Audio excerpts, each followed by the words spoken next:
ಆಕಾಶವಾಣಿ ವಾರ್ತೆಗಳು. ಓದುತ್ತಿರುವವರು ಗಿರೀಶ್ ಮೇರ್ವೆ. ಮುಖ್ಯಾಂಶಗಳು. ಎನ್ಡಿಎ ಸರ್ಕಾರದ 12 ವರ್ಷಗಳ ಪೂರೈಕೆ. ಇಂದು ನವದೆಹಲಿಯಲ್ಲಿ ಮೈತ್ರಿಕೂಟದ ನಾಯಕರ ಸಭೆ. ಭಾರತದ ಅತ್ಯಂತ ದೀರ್ಘಾವಧಿಯ ಚುನಾಯಿತ ಪ್ರಧಾನಿ ಎಂಬ ಹೆಗ್ಗಳಿಕೆಗೆ ಪಾತ್ರರಾದ ಹಿನ್ನೆಲೆ ಜಾಗತಿಕ ನಾಯಕರಿಂದ ಪ್ರಧಾನಿ ನರೇಂದ್ರ ಮೋದಿ ಅವರಿಗೆ ಅಭಿನಂದನೆ. ಇಂದಿನಿಂದ ಬಲ್ಗೇರಿಯಾ, ಫಿನ್ಲ್ಯಾಂಡ್ಗೆ 2 ದಿನಗಳ ಅಧಿಕೃತ ಭೇಟಿ ನೀಡಲಿರುವ ವಿದೇಶಾಂಗ ಸಚಿವ ಡಾಕ್ಟರ್ ಎಸ್ ಜೈಶಂಕರ್. ಹಾಗೂ ಪುರುಷರ ತ್ರಿಕೋನ ಎ ಕ್ರಿಕೆಟ್ ಸರಣಿ ಆರಂಭಿಕ ಪಂದ್ಯದಲ್ಲಿ ಶ್ರೀಲಂಕಾ ಎ ತಂಡದ ವಿರುದ್ಧ ಭಾರತ ಎ ತಂಡಕ್ಕೆ 8 ರನ್ಗಳ ಜಯ. ವಾರ್ತೆಗಳ ವಿವರ.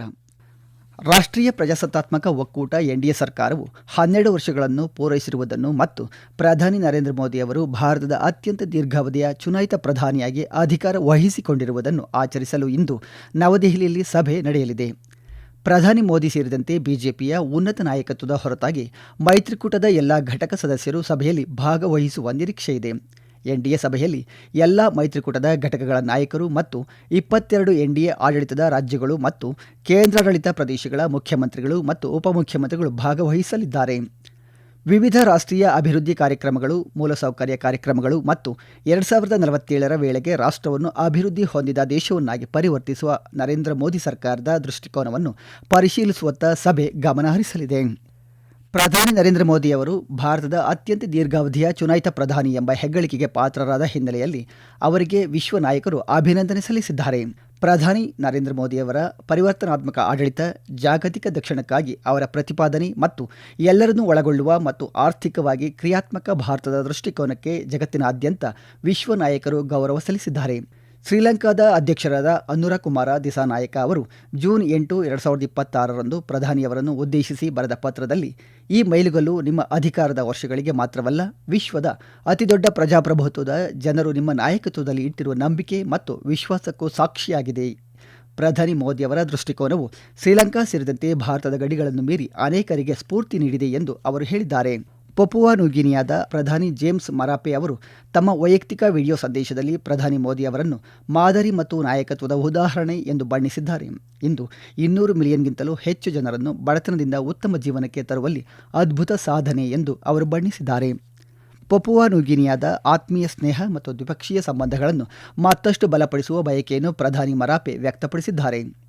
ಇದಲ್ಲದೆ ಟ್ರಿನಿಡಾಡ್ ಮತ್ತು ಟೊಬ್ಯಾಗೊದ ಪ್ರಧಾನಿ ಕಮಲಾ ಪ್ರಸಾದ್ ಬಿಸೆಸರ್ ಅವರು ಪ್ರಧಾನಿ ಮೋದಿ ಅವರ ನಾಯಕತ್ವದಲ್ಲಿ ಭಾರತವು ಜಾಗತಿಕ ವಿಷಯಗಳಲ್ಲಿ ಪ್ರಮುಖ ಧ್ವನಿಯಾಗಿ ವಿಕಸನಗೊಂಡಿದೆ ಎಂದು ಹೇಳಿದ್ದಾರೆ. ಅವರು ಆರಂಭದಿಂದ 1.4 ಶತಕೋಟಿ ಜನರ ರಾಷ್ಟ್ರವನ್ನು 3 ಅವಧಿಗಳಲ್ಲಿ ಮುನ್ನಡೆಸುವ ಪ್ರಧಾನಿ ಮೋದಿಯವರ ಪ್ರಯಾಣವನ್ನು ಬಣ್ಣಿಸಿದ್ದಾರೆ. ವಿದೇಶಾಂಗ ನೀತಿ, ಆರ್ಥಿಕ ಬೆಳವಣಿಗೆ, ಮೂಲಸೌಕರ್ಯ ಮತ್ತು ಸಾಮಾಜಿಕ ಆರ್ಥಿಕ ಅಭಿವೃದ್ಧಿಯಲ್ಲಿ ಭಾರತದ ಮಹತ್ವದ ಸಾಧನೆಗಳನ್ನು ಪ್ರಸ್ತಾಪಿಸಿದ್ದಾರೆ. ಪಶ್ಚಿಮ ಬಂಗಾಳದಲ್ಲಿ ರಾಜ್ಯದ ಚಹಾ ತೋಟದ ಕಾರ್ಮಿಕರಿಗಾಗಿ ಪ್ರಧಾನಮಂತ್ರಿ ಚಾಯ್ ಶ್ರಮಿಕ್ ಯೋಜನೆಯನ್ನು ಜಾರಿಗೆ ತರಲಾಗುವುದು ಎಂದು ವಾಣಿಜ್ಯ ಮತ್ತು ಕೈಗಾರಿಕಾ ಸಚಿವಾಲಯದ ಜಂಟಿ ಕಾರ್ಯದರ್ಶಿ ಅಮಿತ್ ಕುಮಾರ್ ಕೋಲ್ಕತ್ತಾದಲ್ಲಿ ಮಾಧ್ಯಮಗಳಿಗೆ ಮಾಹಿತಿ ನೀಡಿದ್ದಾರೆ. ವಿದೇಶಾಂಗ ಸಚಿವ ಡಾಕ್ಟರ್ ಎಸ್ ಜೈಶಂಕರ್ ಅವರು ಇಂದಿನಿಂದ ಬಲ್ಗೇರಿಯಾ ಮತ್ತು ಫಿನ್ಲ್ಯಾಂಡ್ಗೆ 2 ದಿನಗಳ ಅಧಿಕೃತ ಭೇಟಿ ನೀಡಲಿದ್ದಾರೆ. ಬಲ್ಗೇರಿಯಾ ಭೇಟಿಯ ಸಮಯದಲ್ಲಿ ಡಾಕ್ಟರ್ ಜೈಶಂಕರ್ ಅವರು ಬಲ್ಗೇರಿಯಾದ ಉನ್ನತ ನಾಯಕರು ಸೇರಿದಂತೆ ಅಲ್ಲಿನ ವಿದೇಶಾಂಗ ಸಚಿವರನ್ನು ಭೇಟಿಯಾಗಿ ಚರ್ಚೆ ನಡೆಸಲಿದ್ದಾರೆ ಎಂದು ವಿದೇಶಾಂಗ ಸಚಿವಾಲಯ ತಿಳಿಸಿದೆ. ಫಿನ್ಲ್ಯಾಂಡ್ ಭೇಟಿಯ ಸಂದರ್ಭದಲ್ಲಿ ಡಾಕ್ಟರ್ ಜೈಶಂಕರ್ ಅವರು 14ನೇ ಆವೃತ್ತಿಯ ಕಲ್ತರಂತ ಮಾತುಕತೆಯಲ್ಲಿ ಭಾಗವಹಿಸಲಿದ್ದಾರೆ. ಪರಿವರ್ತನೆಯಲ್ಲಿ ಒಂದು ಜಗತ್ತು, ಜಾಗತಿಕ, ಪ್ರಾದೇಶಿಕ ಮತ್ತು ಸ್ಥಳೀಯ ದೃಷ್ಟಿಕೋನಗಳು ಎಂಬುದು ಈ ಆವೃತ್ತಿಯ ವಿಷಯವಾಗಿದೆ. ಇದೇ ವೇಳೆ ಅವರು ಫಿನ್ಲ್ಯಾಂಡ್ನ ಉನ್ನತ ನಾಯಕರು ಸೇರಿದಂತೆ ಅಲ್ಲಿನ ವಿದೇಶಾಂಗ ಸಚಿವರನ್ನು ಭೇಟಿಯಾಗಿ ಮಾತುಕತೆ ನಡೆಸಲಿದ್ದಾರೆ ಎಂದು ವಿದೇಶಾಂಗ ಸಚಿವಾಲಯ ಮಾಹಿತಿ ನೀಡಿದೆ.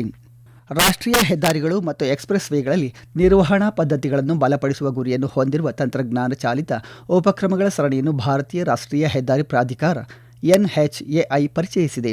ಈ ಕ್ರಮದ ಭಾಗವಾಗಿ ನಗರ ಮತ್ತು ಅಂತರ್ನಿರ್ಮಿತ ಪ್ರದೇಶಗಳಲ್ಲಿ ಒಳಚರಂಡಿ ವ್ಯವಸ್ಥೆಗಳ ಯಾಂತ್ರೀಕೃತ ನಿರ್ವಹಣೆ ಮತ್ತು ಸ್ವಯಂಚಾಲಿತ ಗುಂಡಿ ತುಂಬುವಿಕೆ ಮತ್ತು ಯಾಂತ್ರೀಕೃತ ರಸ್ತೆ ಸ್ವಚ್ಛಗೊಳಿಸುವ ಯಂತ್ರಗಳು ಸೇರಿದಂತೆ ಸುಧಾರಿತ ಯಾಂತ್ರೀಕೃತ ರಸ್ತೆ ನಿರ್ವಹಣಾ ಉಪಕರಣಗಳ ನಿಯೋಜನೆಗಾಗಿ NHAI ಸಮಗ್ರ ಮಾರ್ಗಸೂಚಿಗಳನ್ನು ಹೊರಡಿಸಿದೆ.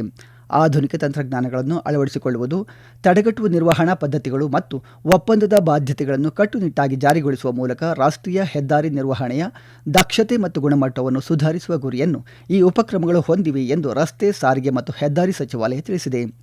ಮುಂಬರುವ ಮಳೆಗಾಲಕ್ಕಾಗಿ ಮತ್ತು ಒಳಚರಂಡಿ ನಿರ್ವಹಣೆಯ ದಕ್ಷತೆ, ಗುಣಮಟ್ಟ ಮತ್ತು ಪರಿಣಾಮಕಾರಿತ್ವವನ್ನು ಸುಧಾರಿಸಲು ರಾಷ್ಟ್ರೀಯ ಹೆದ್ದಾರಿಗಳು ಮತ್ತು ಎಕ್ಸ್‌ಪ್ರೆಸ್ ವೇಗಳ ನಗರ ಮತ್ತು ಅಂತರ್ನಿರ್ಮಿತ ಪ್ರದೇಶಗಳಲ್ಲಿ ಲೈನ್ಡ್ ಡ್ರೈನ್ಗಳ ಯಾಂತ್ರೀಕೃತ ಶುಚಿಗೊಳಿಸುವಿಕೆಯನ್ನು NHAI ಕಡ್ಡಾಯಗೊಳಿಸಿದೆ ಎಂದು ಹೇಳಿದೆ.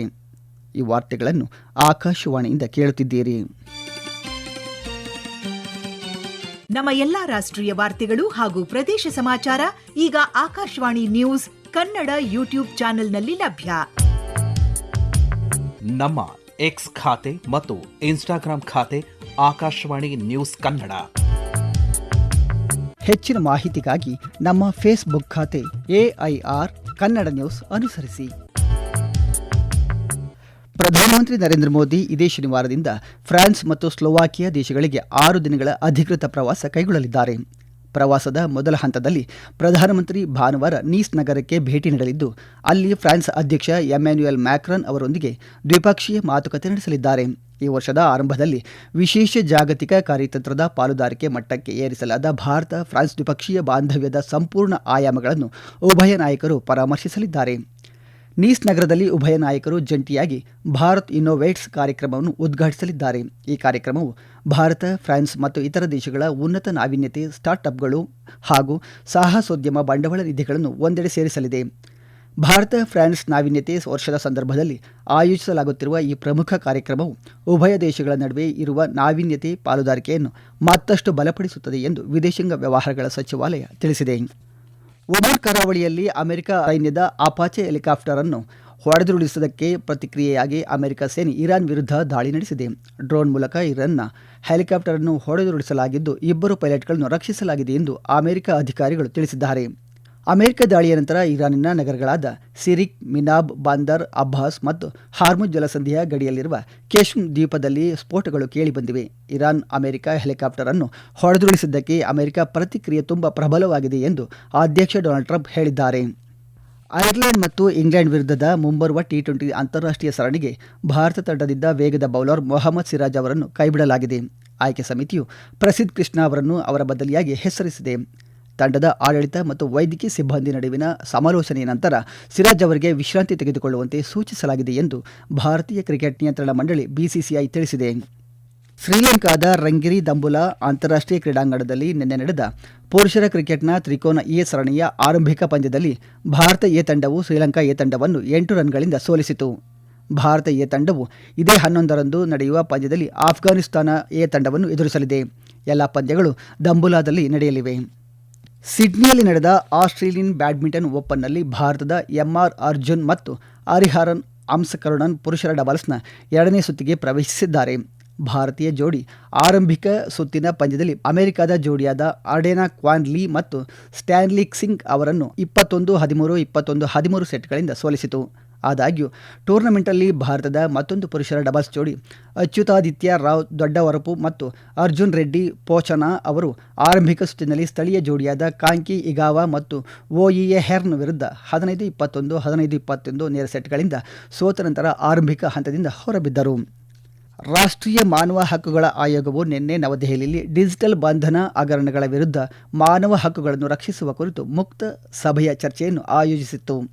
ಚರ್ಚೆಯ ಅಧ್ಯಕ್ಷತೆ ವಹಿಸಿದ್ದ NHRC ಅಧ್ಯಕ್ಷ ನ್ಯಾಯಮೂರ್ತಿ ವಿ ರಾಮಸುಬ್ರಮಣಿಯನ್ ಸೈಬರ್ ಶಕ್ತಗೊಂಡ ವಂಚನೆಗಳಿಂದ ಹೆಚ್ಚುತ್ತಿರುವ ಬೆದರಿಕೆಯ ಬಗ್ಗೆ ಕಳವಳ ವ್ಯಕ್ತಪಡಿಸಿದರು ಮತ್ತು ನಾಗರಿಕರ ಹಕ್ಕುಗಳು, ಘನತೆ ಮತ್ತು ಭದ್ರತೆಯ ಮೇಲೆ ಅವುಗಳ ಗಂಭೀರ ಪರಿಣಾಮವನ್ನು ಪ್ರಸ್ತಾಪಿಸಿದರು.